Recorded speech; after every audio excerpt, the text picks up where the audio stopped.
السلام عليكم وحياكم في قناة رايدات. معاكم اخوكم ابراهيم نقية، واليوم مستاجرين دبابات زد 400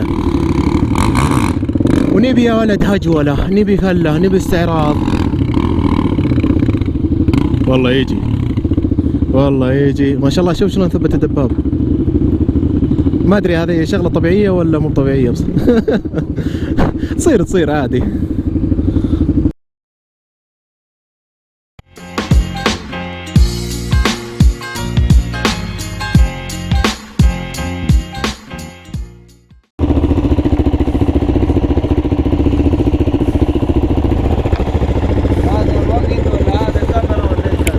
كاميرا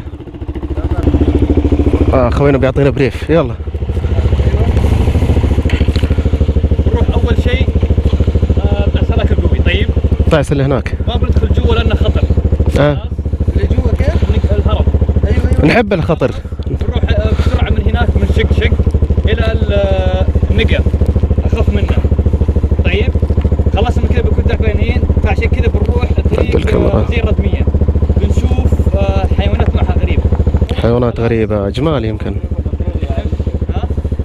انت ما شفتها بعد، حتى في افريقيا ما هي عندكم. نمشي؟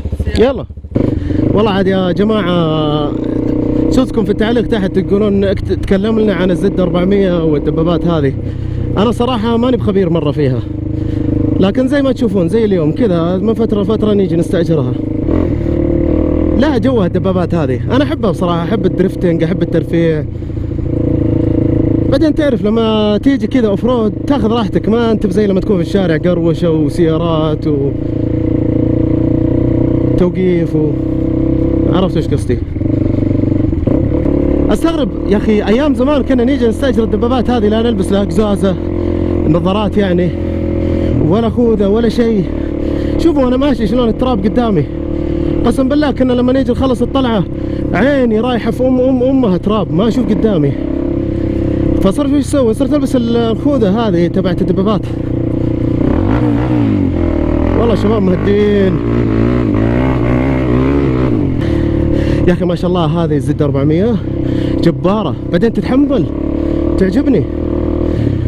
انا ما ادري عن البانشي، يا ليت تذكرون لنا تجاربكم مع البانشي، لكن انا بصراحه من المعجبين بالدبابات هذه. انا من الناس اللي يحبون الزد 400 كثير.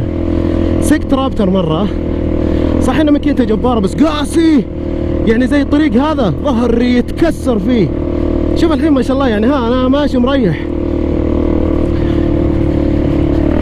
ما ادري اذا كان علاقه، ما ادري حتى هذاك كنا منسمين كفراته، يعني المفروض ما له علاقه اصلا. نفوذ زي سلام. انا يمكن لو جايب سياره هنا غرست بالراحه. يا اخي تدري ايش يعجبني كمان في الاربع كفرات ذا؟ ارخص احسن طريقه تطعس فيها وتستمتع في نفس الوقت. يعني لو جايب سيارتك حرام تحس كأنك تكسرها، عرفتوه؟ شوف هنا بدباب ماشي ما عندك اي مشاكل. ها والله هو انت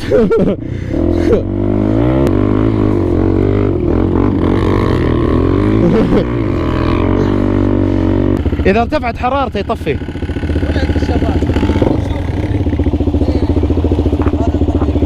شفت هذا المفتاح؟ ايه ايوه. انا لو مكانه ما فات بظهري كذا، يمكن يمه صعب.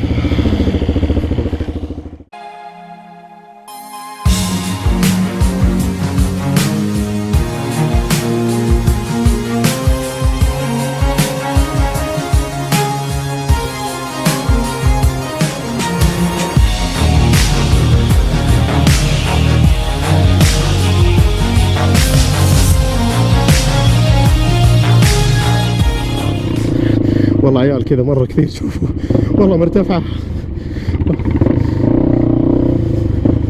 والله مرة مرتفعة. شلون نطلع ذا؟ نطلع من ورا؟ نطلع من جنب من هنا، يعني نص ونص، عرفت؟ لا لي مرة ولا لي مرة. من ورا. يا اخي تتوقع نقدر نطلعها؟ خطير يا اخي السيارات. والله على مسؤوليتك الخاصة. ايه نيجي يمين بعدين نروح يسار. لا انا خايف من شغلة واحدة بس، ان الدباب يطفي معي الطلعة.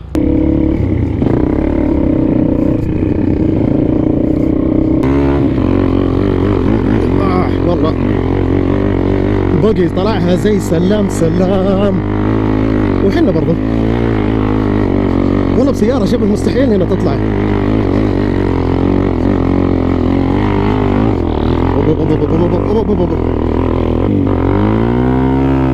ايوه هذا اللي انا كنت خايف منه، ما عاد قدرت. ما كان المفروض اهدي.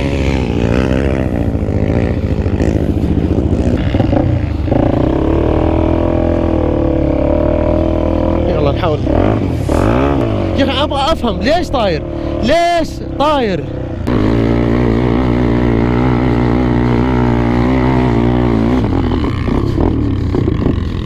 طفى. اذا ارتفعت حرارته يطفي. ايه هذا بهذلني. ارتفعت فوق طفى. ايه نطلع من ورا. نجرب نفس الشيء، اذا ضبطت ما ضبطت خلاص. من ورا الوقت تفاهمنا. طيب يلا. على ورا. ايه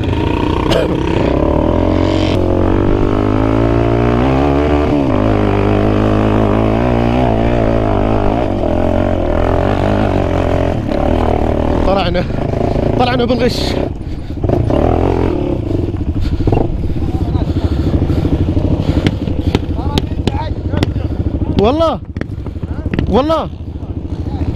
والله شوف العج. ما اجى العج الا يوم وصلت هنا. لا هم نلعب صدق، لا هم نلعب فيها. يلا يلا الله يستر عليكم شباب، فرصة طيبة والله. اوف اوف اوف اوف اوف.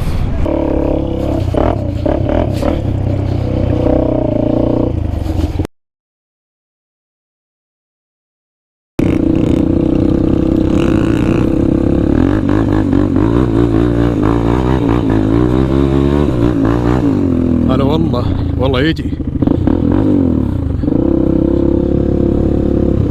يلا يا عيال حركوا.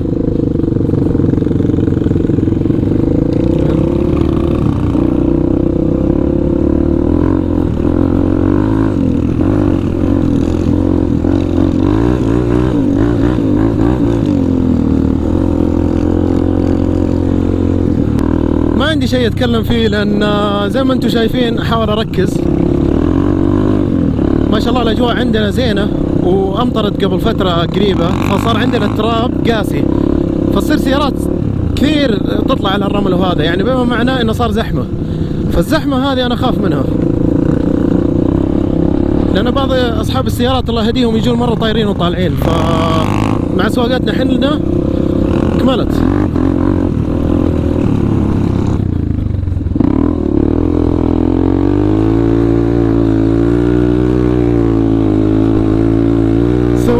يسمون هذا تخميس. والله دخت خلاص يو الدنيا انعفست. اساسيات التطعيس، ادعس كامل ولا توقف ابدا. 1 2 3.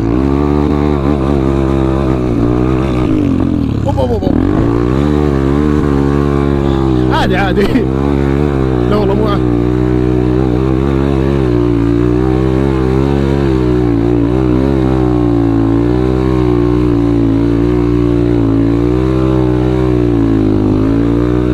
طلع خلاص. عاد تغرز علي هنا تعدل.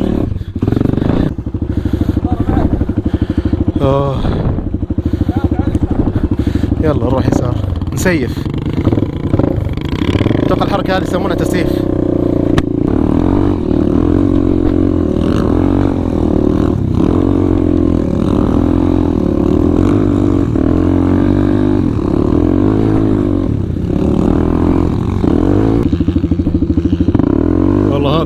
هذا الشغل والله الرجال مرة تحمس. خليه يجي وراي. والله كيف. تعال